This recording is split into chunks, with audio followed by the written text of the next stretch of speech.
Tunan sa mga opisyal sa dakbayan sa Mandaue ang posibleng kabaguhan sa ruta ug operasyon sa mga tricycle sa mong syudad.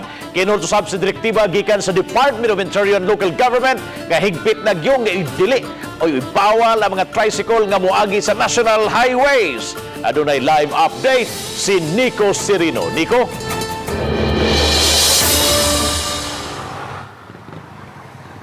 Yes, Bob, kining maong kamanduan sa DILG. Subay gihapon kini sa naunang direktiba nila sa road clearing operations pagsiguro nga hawan ang kadalanan.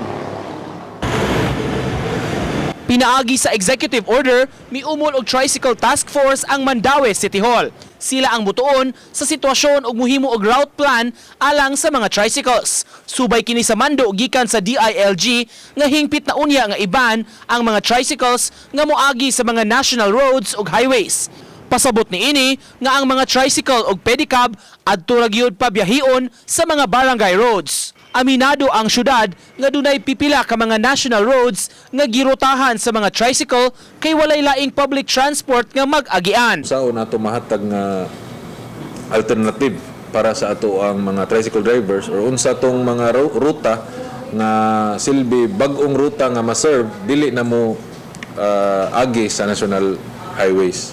Usa sa tun-an sa task force ang alternatibong kaagian sa mga tricycle ug posibleng laing panginabuhian alang sa mga drivers ug operators nga maapektuhan.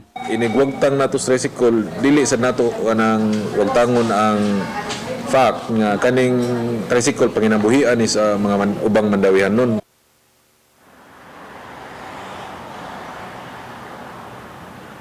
Ang tanan nga mga LGUs, Bob, gihatagan og 30 ka adlaw gikan ni atong February 17 nga maka-come up niining tricycle route plan nga igikatakda sab nila unya nga isubiter sa alang sa approval sa taga DILG. Sa una pa kini hingpit nga implementar sa matag local government unit. Bob. Thank you so much, Nico Sirino, sa imong live report.